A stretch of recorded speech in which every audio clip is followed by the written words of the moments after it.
Greetings, grinders. It's Sean Hugas, aka Duckie Succumbs. It's yet another edition of One on One with Duckie. Hope I do a good opening this time. It seems to be the hardest thing I have to do on these shows, but so far I feel comfortable, so we're going to go with it.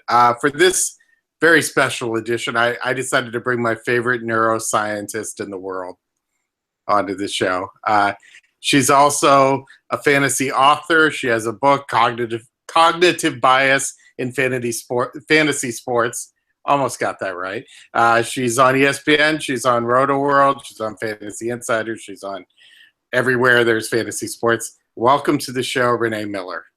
Well, thank you for having me. Yeah. I'm also the only neuroscientist that would come on your show, I hear. Well, we don't have to mention that. How do you know I don't have a bucket full of neuroscientists that are just waiting to get on this show? And I just said, no, I'm going to choose Renee. That's the way it's going. There are bunches of them out there at Caltech and UCLA. Your team. Yeah, I live in a hotbed of neuroscience. You are. So you got to factor that in. And yet, no, I said I want to go to Rochester, New York, and pick my neuroscientist for this show. So you should be honored. Yeah. So starting with your book, cognitive bias is something I know I have a huge problem with when I play fantasy sports. We all do.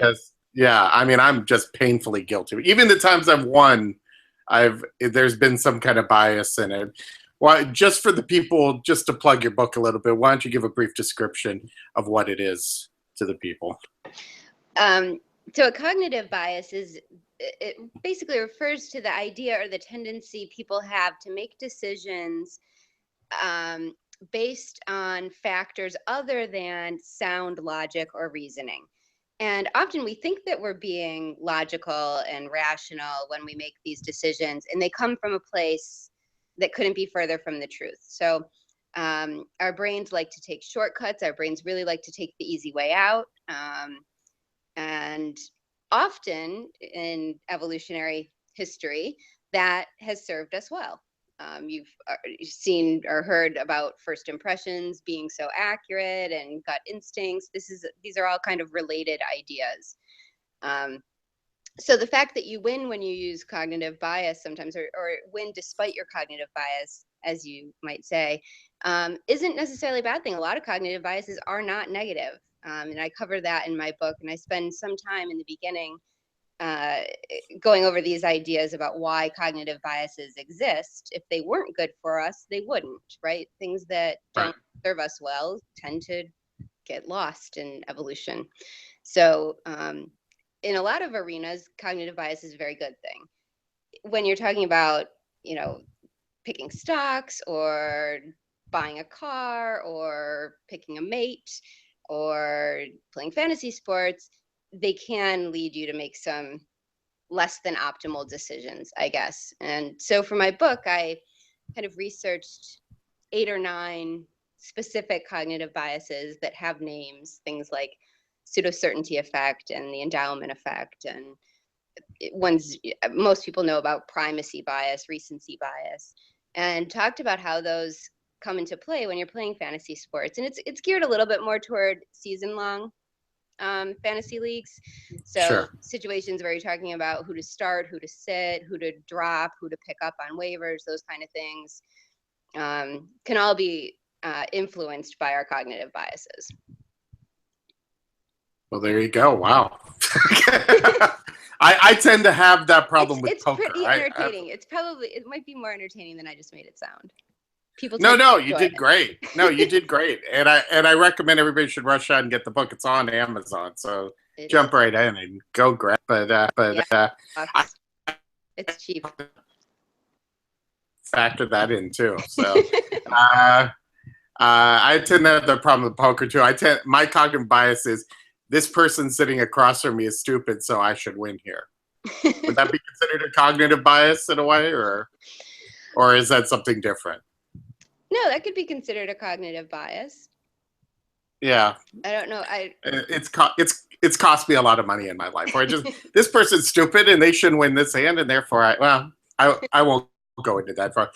One of your big cognitive biases, I guess, right now, I don't even know if it fits. This is a really lazy segue, but we're going to go to it. Is Steph Curry. And you've gone through a lot of emotion, I would assume, the last week or so. Oh Is my that God. correct? Yeah. I should probably have like a pacemaker inserted after the past 2 weeks. Oh, what a roller coaster. It's been so intense. So phew. It was Has nice. he let It you was down? nice to Did he wake up. let you down? Yeah. Did he Go ahead. personally let me down? No, he didn't play his best basketball. I mean, the Warriors just got outplayed for 3 games against the Thunder. The Thunder Right. played great, and they won with guys that they haven't won with. They won with Deion Waiters and Andre Roberson and Serge Ibaka. That's not who they were going into these playoffs. Yeah. So, well, yeah. You kind of were waiting for Deion Waiters to come back to earth at some point. I was really nervous that it wasn't going to happen in Game 7 or Game 6, but thankfully the tides turned. And for on the East Coast, how late did you have to stay up to the game? How long? These actually weren't very. They started them at 9, so they were pretty much over by midnight. Okay, it wasn't bad at all. I mean, regular season Warriors games start at 10:30 for us, so I'm up till 1:30. Oh yeah, that's true. Yeah. So you follow them regularly. This was nice. Yeah. Yeah, you follow them regularly during the regular season. Then you were locked in. Yes. You were a Dubs fan, pretty much. Yes. And is it mainly because of Steph, or is it because of, or you just became a fan of the team and Steph was the main star of the team? Well, no, he was part of it for sure. But my brother, who I co-owned an NBA Dynasty fantasy team with for years, moved to Oakland about 5 years ago. And he was starting to get into Golden State. And so he kind of helped me with my fandom. And then, yeah, of course, Steph pushed it over the edge. Well, yeah, it's easy. Yeah. He's dreamy. No, I'm just kidding. No, it's like amazing. That is dreamy. Yeah. Oh, believe me, being a former three-point shooter. Yeah, being a former three-point shooter, not nearly as good as Steph. I won't go that, not nearly as good as most pros, if not all. But to be able to just unconsciously shoot a 30-footer over a 7-footer that would be a superpower I wish I had at some point, but I don't. But how do you feel about this next series? How confident do you feel going against LeBron again this time? I think we're in for a few more heart-stopping games. I do. I mean, the Cavs are playing great right now. They don't have a lot of weakness to exploit right now. So the Warriors are not going to be able to make as many mistakes as they've made. They're not going to be able to have as many turnovers as they've had. They're going to have to either shoot 60% or figure out how to rebound better than they have been. Because the Cavs are playing pretty, robotic basketball right now. They're looking pretty good. That's true. But there are players on that team that have kind of reputations for not being, we'll say, clutch. Dean's going to kill me for using that word, but let's go with it. I mean, what is your feeling on clutch in terms of an emotion? Do you think that's a legitimate thing, or do you think that's? I think my attitude is clutch doesn't necessarily exist, but not clutch definitely exists. Oh, people should go to RotoViz, where I've written a lot of what I would consider my best fantasy articles. I think they're all freely available. I'm not 100% sure on that, but go to RotoViz. I wrote something about clutch there like 3 years ago, regarding Tony Romo. That's a football site primarily. But, yeah. So clutch, I think, is a thing, but it's not a thing that you can predict, and people can change. So the pressure of performing in the last seconds of a critical game or, a close game is going to cause the same kind of neurochemical changes in everybody. And people are just differentially equipped to deal with those. That surge of adrenaline that you feel in your body is also doing things to your brain. And at some level, it can help enhance the connections between, the part of your brain telling your muscles how to move, and the timing and the, exactness of those movements. And for other people, it can kind of be such a strong rush that it kind of overwhelms the system and leads to, suboptimal performance. It's like a bell-shaped curve, where that pressure can elicit like peak performance. And that's why I think that there are guys that hit with runners in scoring position more often than others. But everyone does it sometimes and everyone doesn't do it sometimes. It's the same thing with hitting the buzzer beater at the end of an NBA game or the Hail Mary, or I think people make too much of it. And it's, I agree. It's another bias. It's recency bias. It's like, well, when it just happened, then it's easy to look back and say, oh, Tony Romo's not clutch. He always misses these shots. But then if you go and look at the statistics, actually, he's above average in those situations. So people kind of see what they want to see and expect it out from the current situation and like generalize it to the whole history of a player. Right. Does recency bias factor in on like BVP truthers? Would that be something that would be in that category? Yeah, I mean it does, and I have the kind of the same answer. What I was just going to say was like, how many clutch buzzer beater shots does J.R. Smith miss? Well, how many non-clutch, like middle of the second quarter shots does J.R. Smith miss? It's probably not that different of a percent. And with both a lot. Yes. A lot. But continue. But with BVP,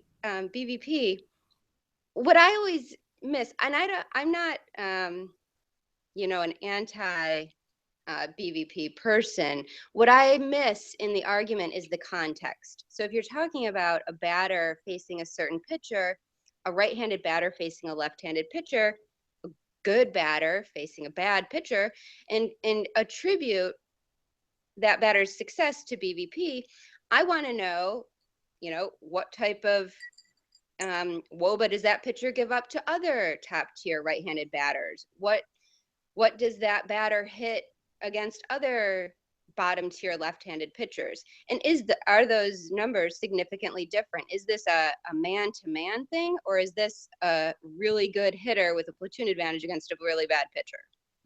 So right.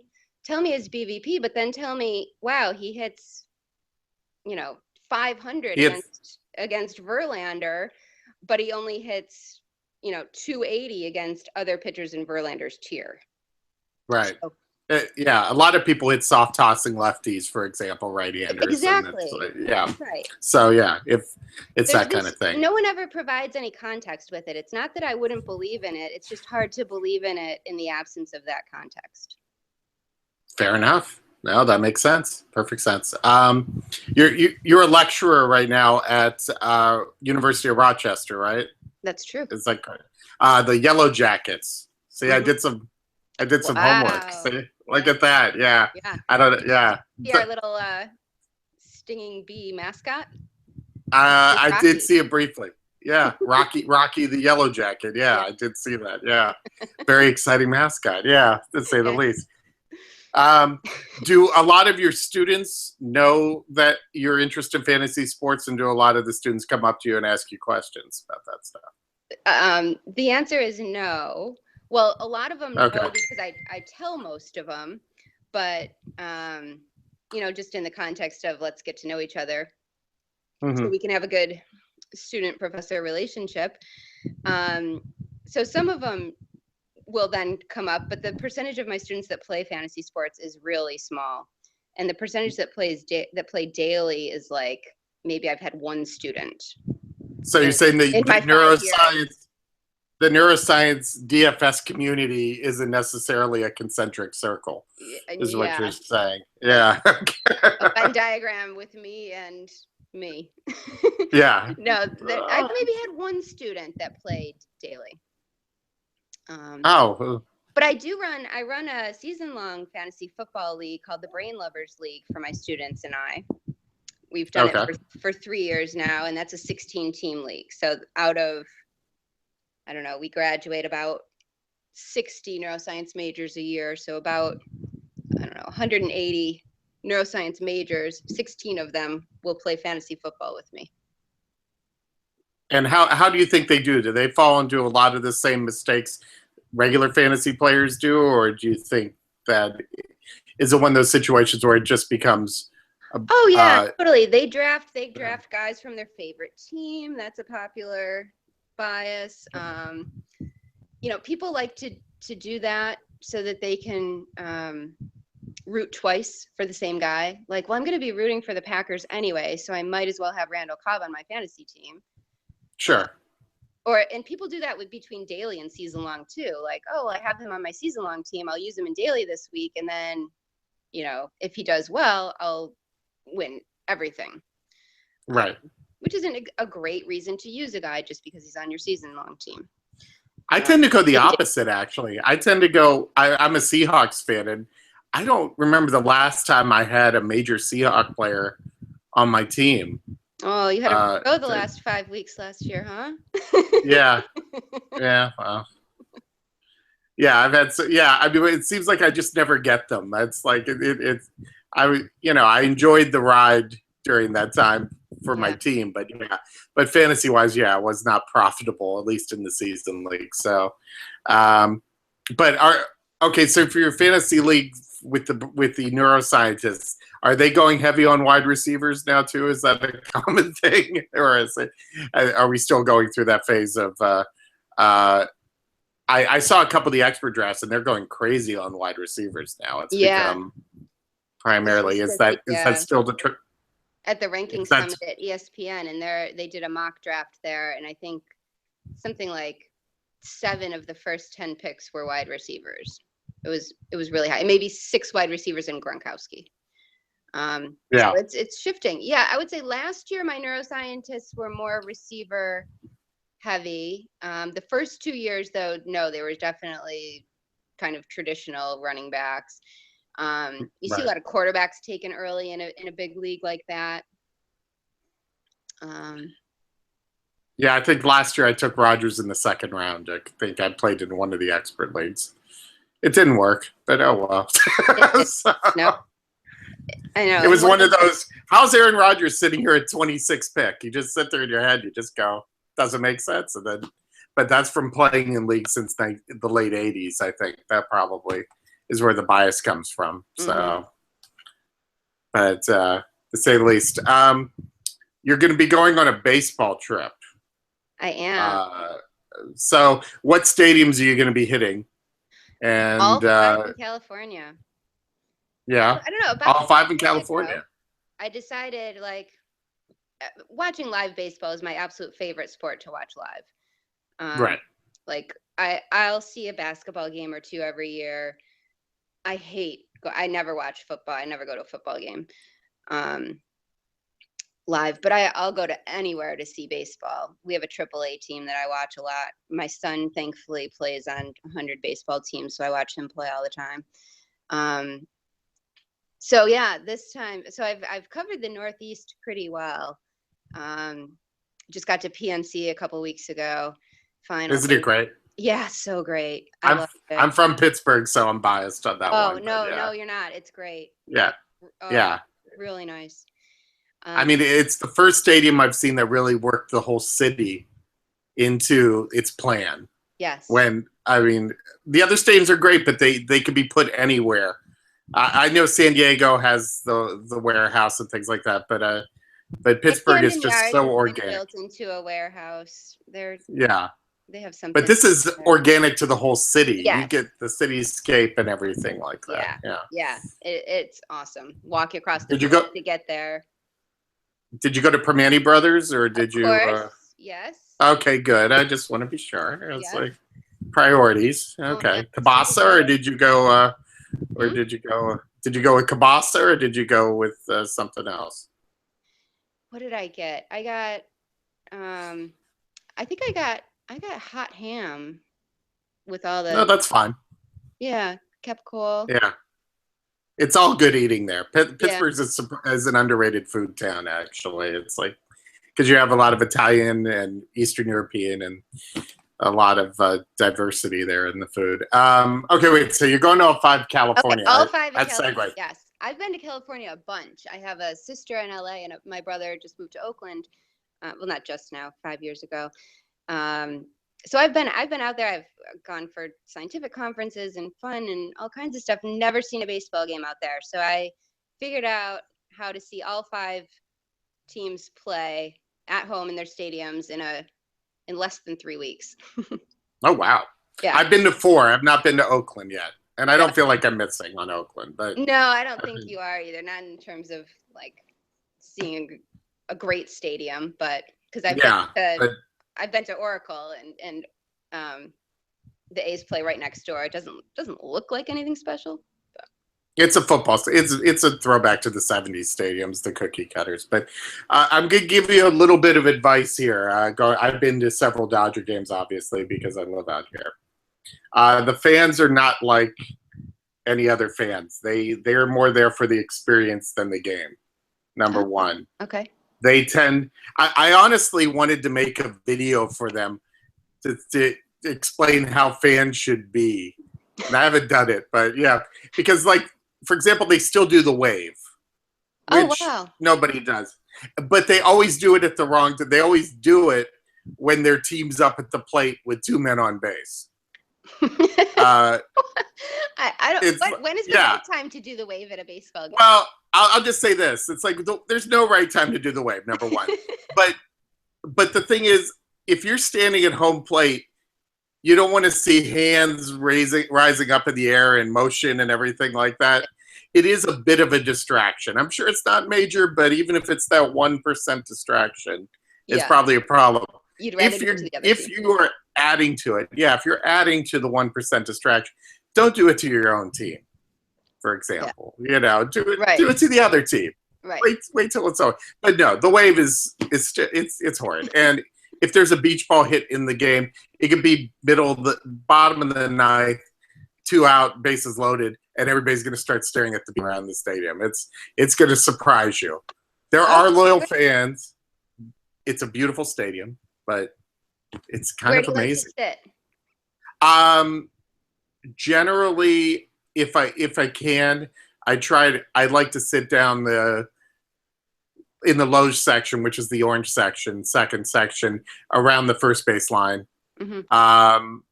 It's if near home plate. My friend has seasons there, and I've caught one foul ball there and had a couple come near me. Like behind the dugout, or even? It's just to the left. It's between home plate and the dugout. Okay. I guess. So it's a good seat. It's just a little bit up, so you get a little bit of an elevated view. And then in terms of Anaheim, I'm a little spoiled because one of my friends, and well, Alvin, has amazing seats for games that I go to there. So I'd like to sit in his seats. It's generally what it's kind of ruined me for the rest of the stadium. So it's obviously the easy answer to everything is, I want to sit right behind the dugout, for of course. things like that. But I do have a friend that has seasons in left field for Dodger Stadium right next to the bullpen, and those aren't bad. They're surprisingly good. It's and you get a few more of the lifer fans that actually know what's happening on the field, which is nice. But it's Dodger Stadium for an older stadium is still amazing. The view's great. Just make sure you leave like an hour and a half before because traffic. You've been here enough times. Traffic here is just unbearable, to say the least. But we'll give it a try. That's great. 3 weeks. So any major teams that they're playing? Games? We're Yankees fans, so we're getting the Yankees at Padres, July 3rd Okay. in San Diego. So we get the Orioles at the Dodgers. I think we see the Rockies play Oakland or San Francisco. I don't have it in front of me. Yeah. But you're getting the Yankees one time. So. Yeah, like I'm not getting the Cubs. No. I was, well, they would be kind of a team to see right now. Yeah, they to would be say a the team least. to see right now. Yeah, you know, not getting the Mets. Yeah, nobody else that's too exciting. But okay, but you're there for the experience, and San Francisco is amazing. Yeah, the stadium in San Francisco is amazing. I know. I was there for New Year's this year, and we stayed right by, like, walking distance by basically right in between the Ferry Building and AT&T Park, and so walked by it all the time. It was so nice. It looks great. Yeah. Well, I hope you have a great time, and if you're in LA, feel free to stop. Make a phone call. I'm in the neighborhood. I am. So my sister's living she's got a house in El Segundo that we're gonna stay with her, and yeah. I know El Segundo well. We're gonna hit you up. We're gonna hit Al up. We're gonna. Yeah, please. Yeah, please say hello. And if I need somebody on my trivia team and you're in town, you're welcome. Oh my God. To join it. Ask me. I miss it. I miss playing regularly. Yeah, well, I'm going tonight. I played last night. And I'm actually going again tonight. I seem to be here. Just so I know people are listening to the show, that sometimes I do this on Twitter. If you get this answer right and you get it first, write it on Twitter. Send me a note. And we missed it last night, but we'll give it a shot. What car is the most, by make and model, not just make, is the most sold car in the history of automobiles? And it's 37 million of them have been sold. So if you want to take a guess, be my guest. But it was the final question last night. Unfortunately, we didn't get it. So what did you guys guess? Are you going to tell us what you guessed wrong? Okay, I'll tell you what we guessed. We guessed the VW Beetle, which is up high on the list, but it wasn't number one. So if you want to take a guess, you could pass. You could wait to see what the other answers are. But if you're doing this, do not research it, people that are listening. Don't. Oh. Try to guess. Try to have an educated guess on it. So